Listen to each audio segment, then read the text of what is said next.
Moi, il y a un film que j'ai vachement aimé, c'était Je vais craquer.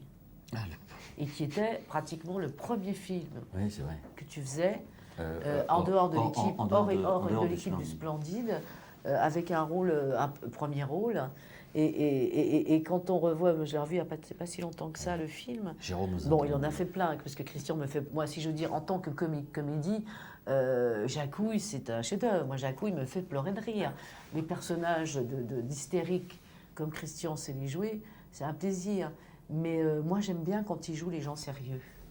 Par exemple, on avait fait, tu vois, on avait fait quelques sketchs où il faisait un présentateur télé, tu te rappelles? Oui, très bien. Et il était plus vrai que nature, parce que Christian peut dire d'énormes conneries avec une grande assurance, avec ça vraiment comme les vrais présentateurs télé qui font ça en permanence.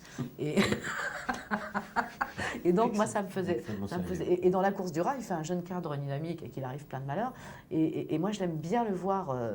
Dans ce registre-là aussi, à la fois dans la folie de Jacouille, qui est prêt à faire tout ce qu'on dit.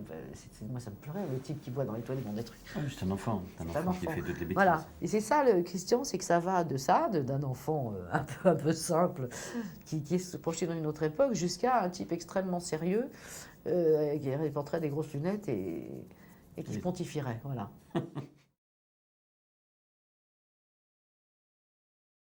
J'adore Josiane. Aussi, bon, Gazon maudit pour moi a vraiment un chef-d'œuvre et un chef-d'œuvre de comédie sur un sujet tout à fait délicat. Et c'est vraiment une écriture absolument géniale. Et c'est un très bon film, très bien réalisé. Et j'adore Josiane sur scène. C'est-à-dire que Josiane est capable de faire des choses sur scène. Son dernier spectacle que je suis venu la voir, elle rentre sur scène, il y a un phénomène qui se passe dans la salle qui fait que les gens sont extraordinairement contents de la voir et contents de ce qui va se passer avec elle. Et elle ose. Voilà.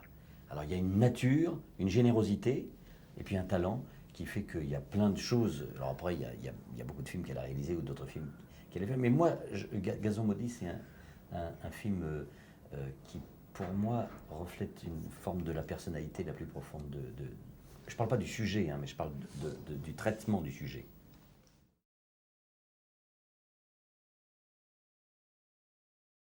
Tous ensemble, pour l'instant, on n'a pas le temps. Je crois qu'on a tous travaillé beaucoup les uns les autres. Donc c'est très... un sujet, voilà. Une histoire, ça va se faire naturellement. Voilà. Il faut que d'un seul coup, il y en ait un qui pense à... ou qu'on nous propose. Mais on ne s'arrête pas pour se dire qu'est-ce qu'on peut faire après. Ça vient comme ça.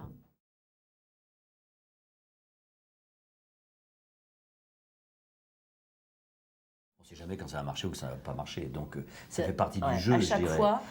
fois, quel que soit le temps investi voilà. dans un film, qu'on soit auteur, acteur ou metteur en scène. Et puis il nous est arrivé de faire plein de films, nous, bizarrement, qui n'ont pas marché et qui ont fini par marcher extraordinairement après, qui sont devenus cultes. Ouais. Moi, l'exemple le plus fort que j'ai eu dans ce film-là, c'est Mes meilleurs copains, qui est un échec, mais vraiment retentissant à la sortie. C'est-à-dire qu'il n'y a personne qui est allé le voir. Et c'est un film qui a une aura. Je ne dis pas que forcément celui-là suivra le même chemin, mais bon, voilà.